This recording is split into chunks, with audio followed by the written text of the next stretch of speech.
मैं हुण बेनती करांगा प्रधानमंत्री साहब ਨੂੰ ਉਹ ਗੁਰਪੁਰਬ ਦੇ ਮੌਕੇ ਦੇ ਉੱਤੇ ਸੰਗਤਾਂ ਨੂੰ ਮਹਾਰਾਜ ਦੇ ਆਗਮਨ ਪੁਰਬ ਦੀ ਵਧਾਈ ਵੀ ਦੇਣਗੇ। ਵਾਹਿਗੁਰੂ ਜੀ ਕਾ ਖਾਲਸਾ, ਵਾਹਿਗੁਰੂ ਜੀ ਕੀ ਫਤਿਹ।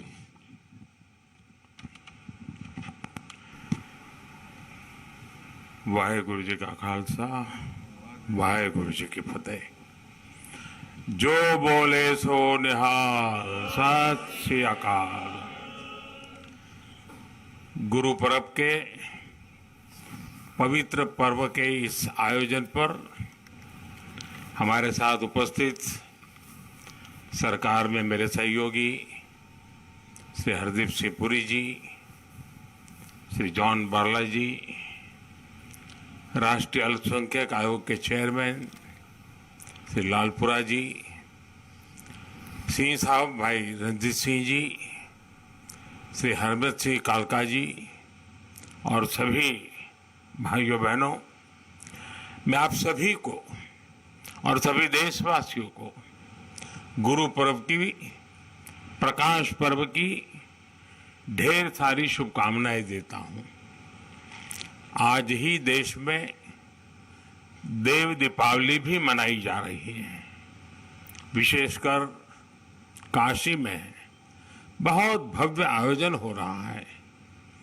लाखों दियों से देवी देवताओं का स्वागत किया जा रहा है। मैं देव दीपावली की भी हार्दिक शुभकामनाएं देता हूं। साथियों, आप सभी को पता है कि कार्यकर्ता के तौर पर मैंने काफी लंबा समय पंजाब की धरती पर बिताया है और उस दौरान मुझे कई बार गुरु पर्व पर अमृतसर में हरमिंदर साहब के सामने मत्था टेकने का सौभाग्य मिला है। अब मैं सरकार में हूं तो इसे भी मैं अपना और अपनी सरकार का बहुत बड़ा सौभाग्य मानता हूं कि गुरुओं के इतने अहम प्रकाश पर्व हमारी ही सरकार के दौरान आए। हमें गुरु गोविंद सिंह जी के 350वें प्रकाश पर्व मनाने का सौभाग्य मिला। हमें गुरु तेग बहादुर जी के 400वां प्रकाश पर्व मनाने का सौभाग्य मिला। और जैसा अभी बताया गया, लाल किले पर तो बहुत एक ऐतिहासिक और पूरे विश्व के एक संदेश देने वाला कार्यक्रम था। 3 साल पहले हमने गुरु नानक देव जी का 550वां प्रकाशोत्सव भी पूरे उल्लास से देश और विदेश में मनाया है। साथियों, इन विशेष अवसरों पर देश को अपने गुरुओं का जो आशीर्वाद मिला, उनकी जो प्रेरणा मिली, वो नए भारत के निर्माण की ऊर्जा बढ़ा रही है। आज जब हम गुरु नानक देव जी का 553वां प्रकाश पर्व मना रहे हैं तो ये भी देख रहे हैं कि इन वर्षों में गुरु आशीर्वाद से देश ने कितनी ऐतिहासिक उपलब्धियां हासिल की है। साथियों, प्रकाश पर्व का जो बोध सिख परंपरा में रहा है, जो महत्व रहा है, आज देश भी उसी तन्मयता से कर्तव्य और सेवा परंपरा को आगे बढ़ा रहा है। हर प्रकाश पर्व का प्रकाश देश के लिए प्रेरणा पुंज का काम कर रहा है। ये मेरा सौभाग्य है कि मुझे लगातार इन अलौकिक आयोजनों का हिस्सा बनने का, सेवा में सहभागी होने का अवसर मिलता रहा है। गुरु ग्रंथ साहब को शीश नवाने का ये सुख मिलता रहे, गुरुबानी का अमृत कानों में पड़ता रहे और लंगर के प्रसाद का आनंद आता रहे, इससे जीवन के संतोष की अनुभूति भी मिलती रहती है और देश के लिए, समाज के लिए समर्पित भाव से निरंतर काम करने की ऊर्जा भी अक्षय बनी रहती है। इस कृपा के लिए गुरु नानक देव जी और हमारे सभी गुरुओं के चरणों में जितनी बार भी नमन करूं वो कम ही होगा। साथियों, गुरु नानक देव जी ने हमें जीवन जीने का मार्ग दिखाया था। उन्होंने कहा था, नाम जपो, कीरत करो, वंड छको, यानी ईश्वर के नाम जप करो, अपने कर्तव्य पर चलते हुए मेहनत करो और आपस में मिल बांट करके खाओ। इस एक वाक्य में आध्यात्मिक चिंतन भी है, भौतिक समृद्धि का सूत्र भी है और सामाजिक समरसता की प्रेरणा भी है।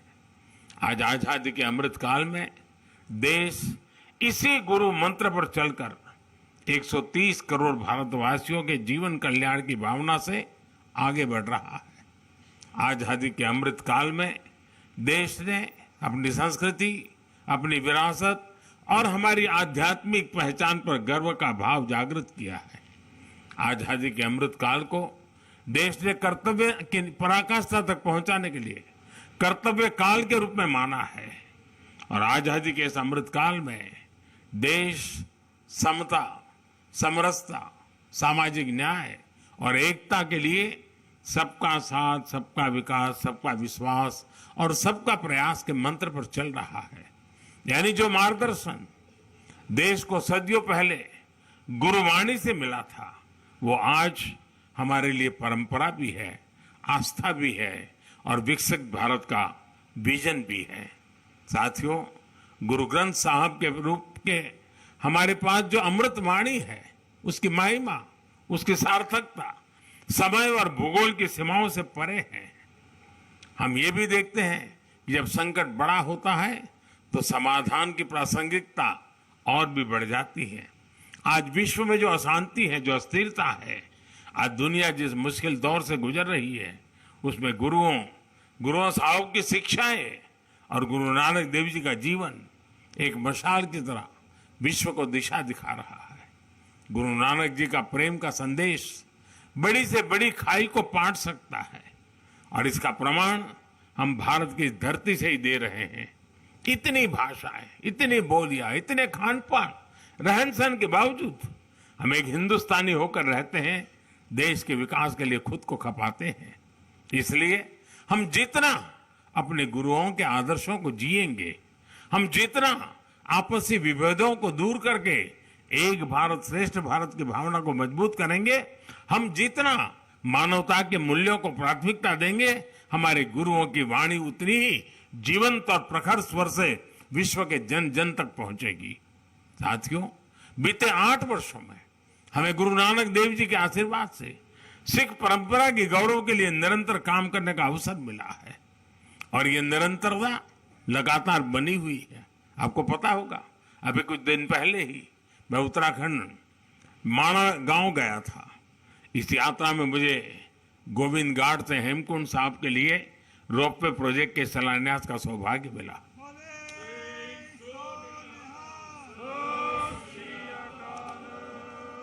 इसी तरह अभी दिल्ली ऊना वंदे भारत एक्सप्रेस की शुरुआत भी हुई है। इससे आनंदपुर साहब जाने वाले श्रद्धालुओं के लिए एक नई आधुनिक सुविधा शुरू हुई है।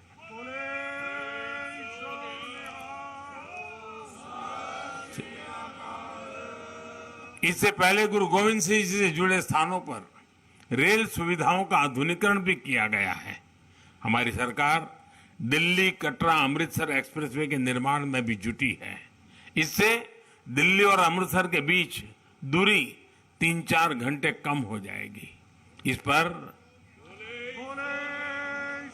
हमारी सरकार 35,000 करोड़ रुपए से अधिक खर्च करने जा रही है। हरमंदिर साहब के दर्शनों को आसान बनाने के लिए यह भी हमारी सरकार का एक पुण्य प्रयास है। और साथियों, ये कार्य केवल सुविधा और पर्यटन की संभावनाओं का विषय नहीं है। इसमें हमारे तीर्थों की ऊर्जा, सिख परंपरा की विरासत और एक व्यापक बोध भी जुड़ा है। ये बोध सेवा का है, ये बोध स्नेह का है, ये बोध अपनेपन का है, ये बोध श्रद्धा का है। मेरे लिए शब्दों में बताना कठिन है। जब दशकों के इंतजार के बाद करतारपुर साहिब कॉरिडोर खुला था, हमारा प्रयास रहा है कि सिख परंपराओं को सशक्त करते रहें, सिख विरासत को सशक्त करते रहें। आप भली भांति जानते हैं कि कुछ समय पहले अफगानिस्तान में किस तरह हालात बिगड़े थे। वहां हिंदू सिख परिवारों को वापस लाने के लिए हमने अभियान चलाया। गुरु ग्रंथ साहब के स्वरूपों को भी हम सुरक्षित लेकर आए।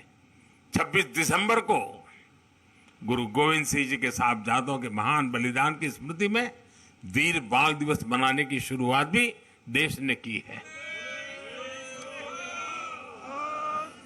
देश के कोने कोने में भारत की आज की पीढ़ी, भारत की आने वाली पीढ़ियों ये जाने तो सही कि इस महान धरती की क्या परंपरा रही है।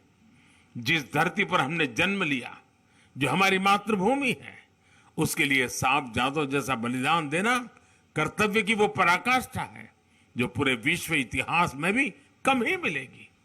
साथियों, विभाजन के हमारे पंजाब के लोगों ने, हमारे देश के लोगों ने जो बलिदान दिया, उसकी स्मृति में देश ने विभाजन विभीषिका स्मृति दिवस की शुरुआत भी की है।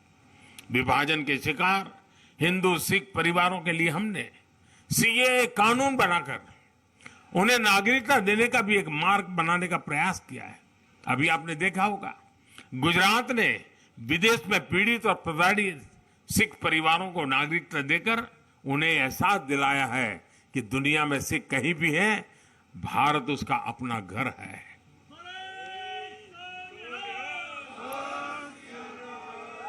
गुजरात का मुख्यमंत्री रहते हुए मुझे गुरुद्वारा कोट लखपत साहब के जीर्णोद्धार और कायाकल्प का सौभाग्य भी मिला था। साथियों, इन सभी कार्यों की निरंतरता के मूल में गुरु नानक देव जी के दिखाए मार्ग की कृतज्ञता है। इस निरंतरता के मूल में गुरु अर्जुन देव और गुरु गोविंद सिंह के असीम बलिदानों का ऋण है, जिसे पग पग पर चुकाना देश का कर्तव्य है।